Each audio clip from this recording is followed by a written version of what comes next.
Hello and welcome to the Columbia Daily Tribune's Behind the Stripes football webcast, the first one of 2012, the fourth year we're doing this, Dave. Wow, goes by fast.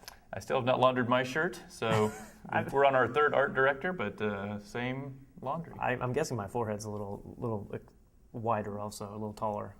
All right. To begin with, we're now through about a week and a half of practice. We've been through one scrimmage. One of the main topics coming into the practice season was, how is James Franklin's health? Just kind of address what you're seeing out of him. He's looked pretty good to me, and he says he feels fine, that shoulder isn't bothering him. In fact, he says it feels better than it has in more than a year, because he did hurt it a little bit the summer of 2011 going into the season. It wasn't bad enough to where he needed surgery or anything, but he said it kind of bothered him throughout the year. Now that he had the surgery because of the injury that happened in the spring, he said he feels a lot better. I think the big concern is how will it hold up. Is his arm strong enough? Is he able to do everything he needs to do to run the offense? And so far, it's been pretty promising. They've given him a couple practices off just as a precaution to make sure he doesn't, overextend himself. And he said he felt good enough that he could have gone through those practices, but they just wanted to be careful. But he got through the scrimmage. His arm looked, no different than last year. And he says he feels healthy. So I think they might have dodged a bullet there, that this wasn't going to be something that was going to linger through the preseason and maybe spill over into the beginning of the season.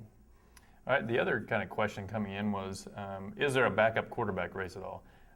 Corbin Bergstresser came out of spring. He had been working with the number ones because of Franklin's injury. Then he got into a little bit of legal trouble, was off the team briefly. You also have a high-profile guy coming in who's the national all-time leader in passing yards in Matty Mauk. From what you've seen, is there a battle for the number two job or no? It doesn't really appear that way. Bergstresser has taken all of the number two snaps for the most part, and the practices that Franklin didn't practice or didn't throw, he worked with the number ones.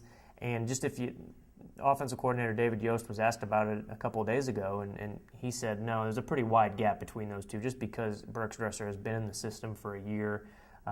He knows the offense. He's more acclimated to the speed of the defense. Even though he's never played in a college game, he still has practiced more.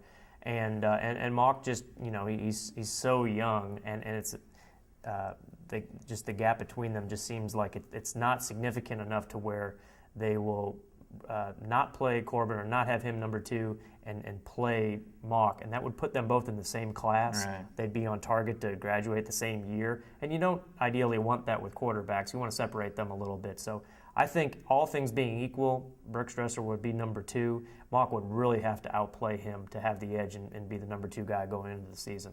I think people were wondering if it'd be a similar situation to like when Chase Daniel came in and Chase Patton was a year ahead of him.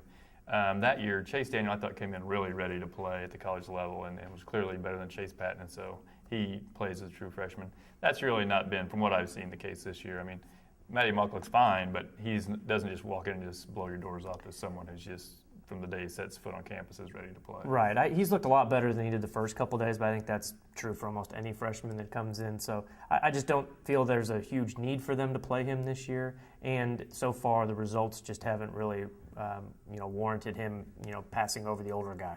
And the other factor is the previous times when Missouri played true freshman quarterback, it was because either the guy that was number one was a senior, or they anticipated him, or was a junior and they anticipated him leaving early for the draft. So really not a lot of sense to playing a true freshman for the sake of playing him when your starter is only a junior and is going to be here for 2 more years. Yeah.